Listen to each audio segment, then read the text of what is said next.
sir.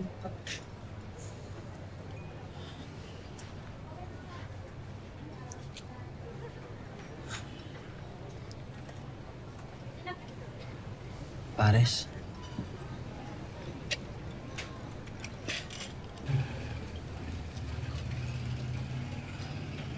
Chloe, pwede mo ba akong kausapin? Ano, susuhulan mo na naman ako ng pares. Sweet and tender Pares.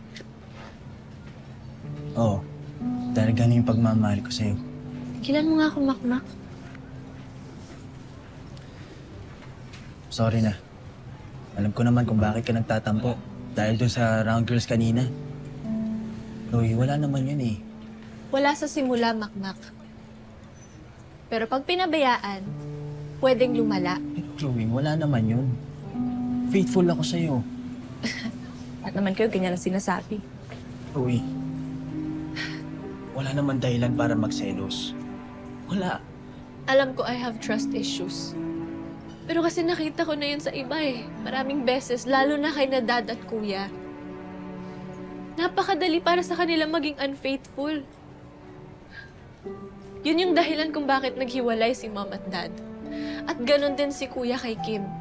Kayang-kaya nilang saktan yung mga babaeng mahal nila ng paulit-ulit. At ayokong mangyari sa akin yun, Makmak. Ayoko. Chloe, hindi naman mangyayari yun eh. At iba ako sa kanila, promise. Ito yung i-promise mo sa akin, Makmak. Kung ayaw mo na sa akin, sabihin mo lang. Diretso. Pero please, wag mo naman ako lukuhin. Hindi ko magagawang lokohin ka. Dahil sa araw na masira yung tiwala ko sa'yo, hindi na yun mababalik. Kaya nga iingatan natin to, di ba? Kaya magtiwala ka lang sa...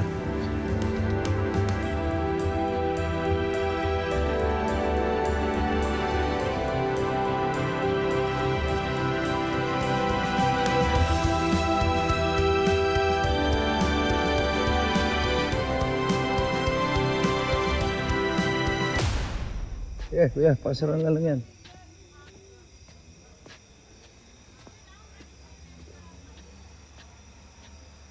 Uy, walang yaka talaga, hayop ka! Kaya gawa mo rito, Nonoy. Tapos na coaching career mo. Lupayan mo si Nadja, huwag mo siyang itamay dito! Ah. Anong ba? Bakit ano sinabi ni Nadia sa'yo? Nagsumbong ba siya sa'yo? Huwag mong gamitin yung asawa ko para gantihan ako! Asawa? Kapal din ang mukha mo para tawagin asawa si Nadia. Hoy! Nonoy! Lalaki gusto mo. Hiniwalayan ka na ni Nadia. Di ba niya sinabi sa'yo?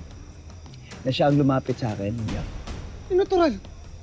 Iniipit mo sila para magawa mo yung gusto mo! Hoy, hindi ko ugali mang-ipit. Lumapit sila para humingi ng tulong sa akin.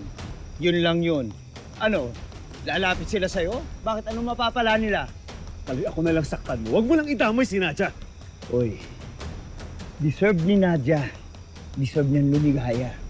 Deserve niya magkaroon ng karelasyon sa katulad kong tunay na lalaki.